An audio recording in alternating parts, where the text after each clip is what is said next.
आज चुनौतियों का स्वरूप थोड़ा भिन्न है। अब सुल्तानों व बादशाहों का जमाना तो रहा नहीं कि तलवार के दम पर धर्म परिवर्तन करा लें।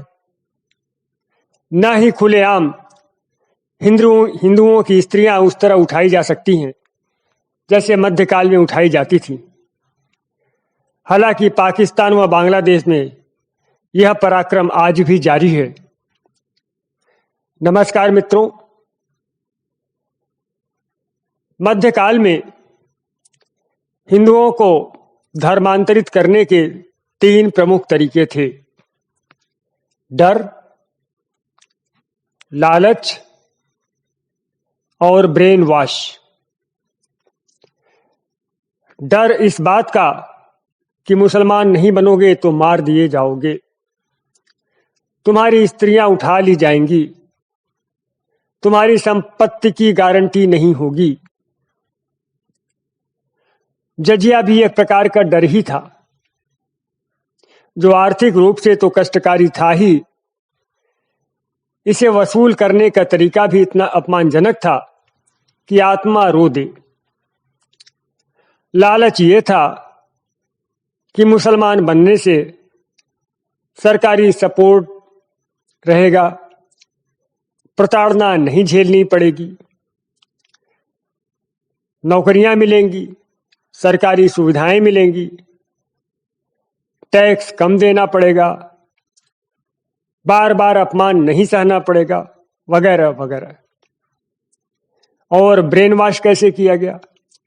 इसमें प्रमुख भूमिका सूफी वेशधारी मुसलमानों ने निभाई, जो प्रेम व मानवता का चोला ओढ़कर हिंदुओं को छलते रहे।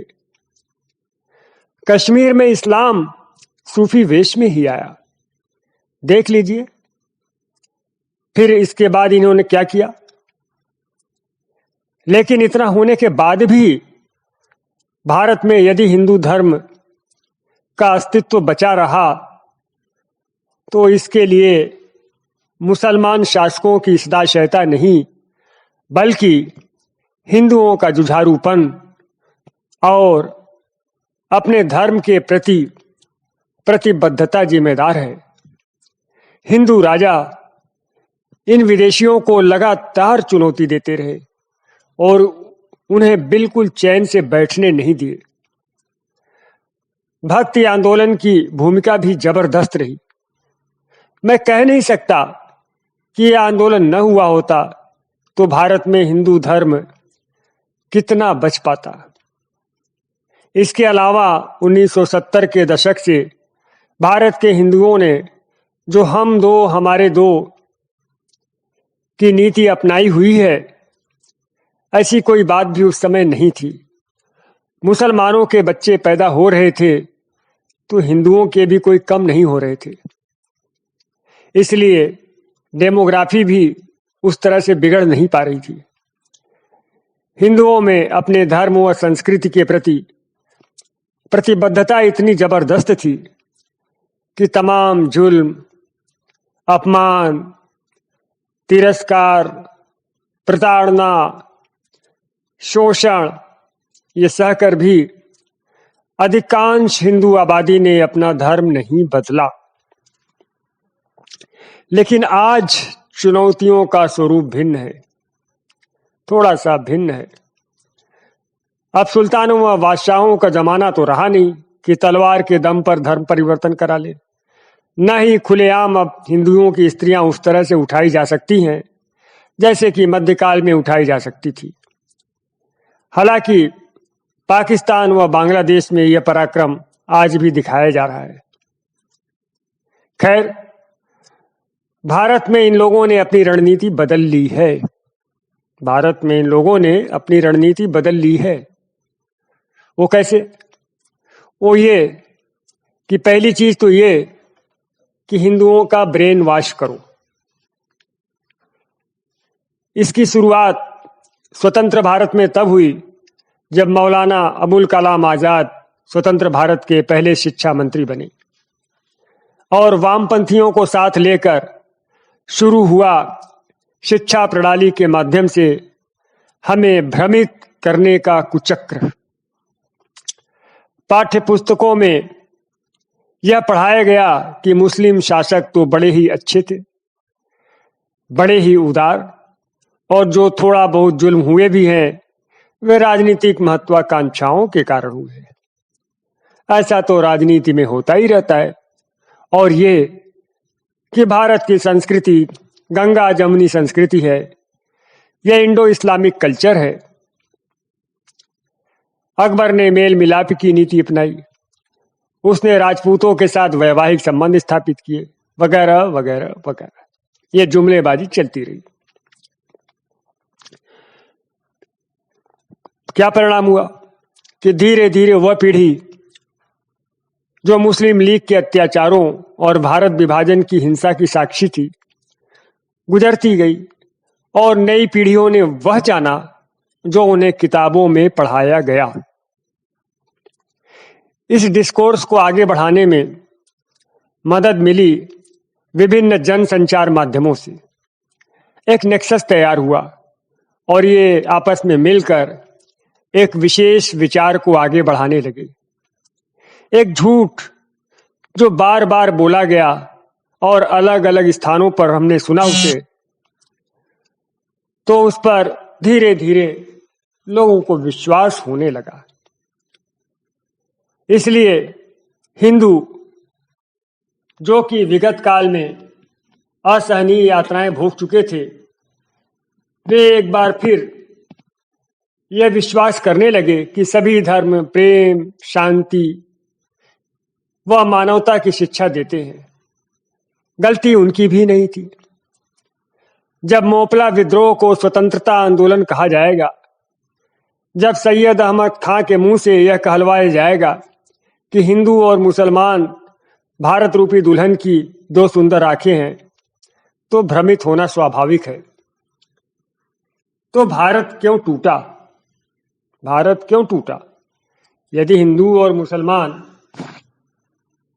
एक दुल्हन की दो सुंदर आंखें हैं, यदि हिंदू और मुसलमानों की साझा संस्कृति थी, इंडो इस्लामिक कल्चर था, तो भारत क्यों टूटा?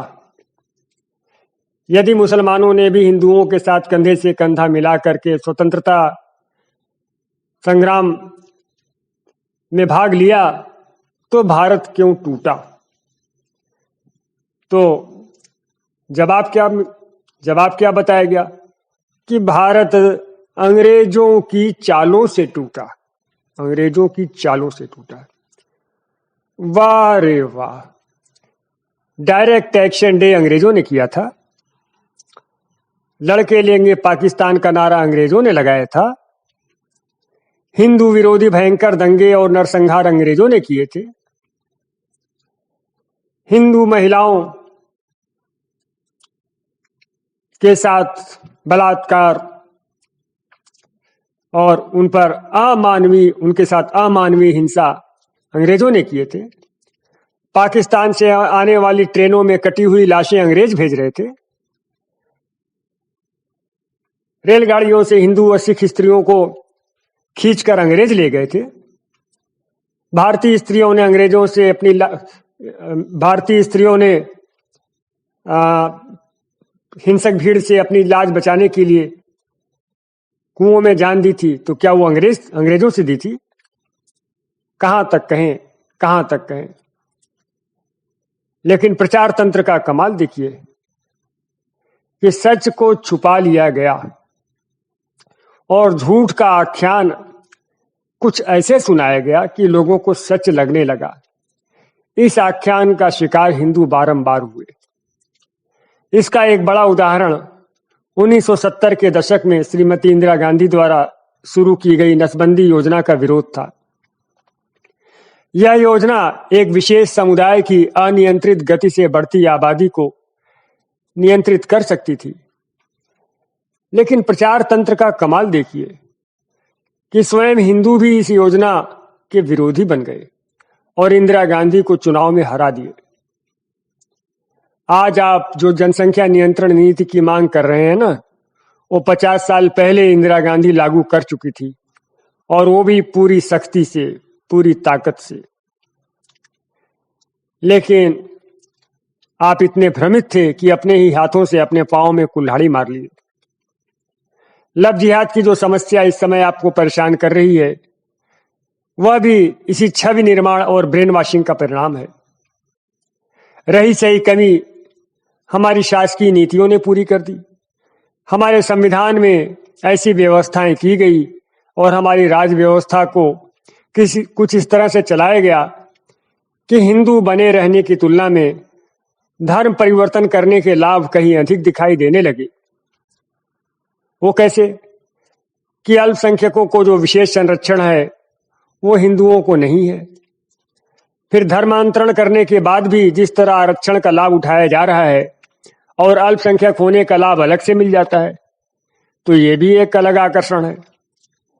साइंटिफिक टेम्परामेंट मतलब कि वैज्ञानिक दृष्टिकोण और धर्मनिरपेक्ष शिक्षा के माध्यम से हिंदुओं को उनके धर्म से विमुख करने का प्रयास किया गया, जबकि मदरसा शिक्षा के माध्यम से एक विशेष समुदाय को उसके धर्म के प्रति लगातार जागरूक रखा गया। अल्पसंख्यक मंत्रालय, अल्पसंख्यक आयोग, अल्पसंख्यक छात्रवृत्तियां, अल्पसंख्यक कल्याण योजनाएं, सच्चर कमेटी, क्या क्या कहें। हाल ही में अल्पसंख्यक आयोग ने संविधान के अनुच्छेद 46 के अंतर्गत कमजोर वर्गों के अंतर्गत मुसलमानों को शामिल करने का एक नया मुद्दा उछाल दिया। आधार क्या है कि भारत में हिंदू प्रीडोमिनेंट है, मतलब कि वर्चस्व वाला समुदाय है। वाह रे विडंबना! 1000 साल से प्रताड़ित हिंदू, विभाजन का जख्म झेला हुआ हिंदू, एक के बाद एक राज्य में अपने को अल्पसंख्यक होते देखता हिंदू, कश्मीर से भगाए गए हिंदुओं की पीड़ा से आहत हिंदू, बंगाल हिंसा को लाचार आंखों से देखता हिंदू, जगह जगह से पलायन करने को विवश हिंदू, लव जिहाद जैसी घटनाओं पर तिल मिलाता और आंसू बहाता हिंदू, धीरे धीरे करके भारत की जनसंख्या में अपने घटते हुए अनुपात को देखकर डरता घबराता हिंदू, अपने समाज के लोगों को धर्मांतरित होते देखता मजबूर हिंदू। वह प्रीडोमिनेंट है, वह वर्चस्व वाला है, और वे जो बात बात पर सड़कों पर उतरकर शक्ति प्रदर्शन करते हैं, 15 मिनट के लिए पुलिस हटा देने पर दम दिखाने की धमकी देते हैं,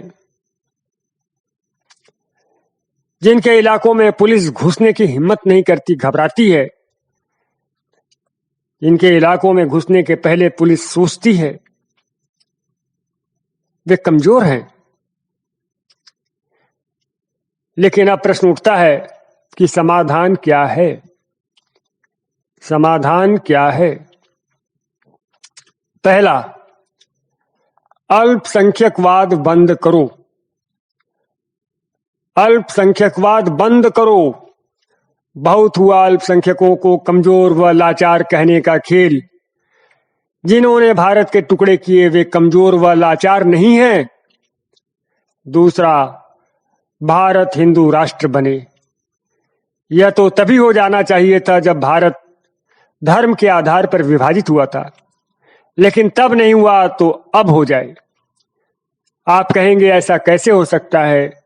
भारत एक धर्मनिरपेक्ष देश है, ऐसा संविधान की प्रस्तावना में लिखा है। तो प्रस्तावना में तो ये शब्द 42वें संविधान संशोधन के द्वारा जोड़ा गया है। तो जब यह शब्द बाद में जोड़ा जा सकता है, तो इसे हटाकर इसके स्थान पर हिंदू राष्ट्र शब्दावली भी बाद में जोड़ी जा सकती है। यह कहने में संकोच नहीं होना चाहिए कि भारत में जहां कहीं भी हिंदुओं का प्रतिशत घट रहा है, वहां पृथकतावादी शक्तियां सिर उठा रही हैं। नेपाल भी जब तक हिंदू राष्ट्र था तब तक ठीक था। जब से वह धर्मनिरपेक्ष बना है, भीतर ही भीतर टूट रहा है। यही कारण है कि वहां भी अब हिंदू राष्ट्र घोषित करने की मांग उठने लगी है। तो मित्रों, हमें अपना देश बचाना है, हमारी बाद की पीढ़ियों के लिए इसे सुरक्षित करना है। तो अल्पसंख्यकवाद को बंद करने के लिए और हिंदू राष्ट्र बनाने के लिए मांग उठानी है। ठीक है मित्रों, फिर मिलते हैं। नमस्कार।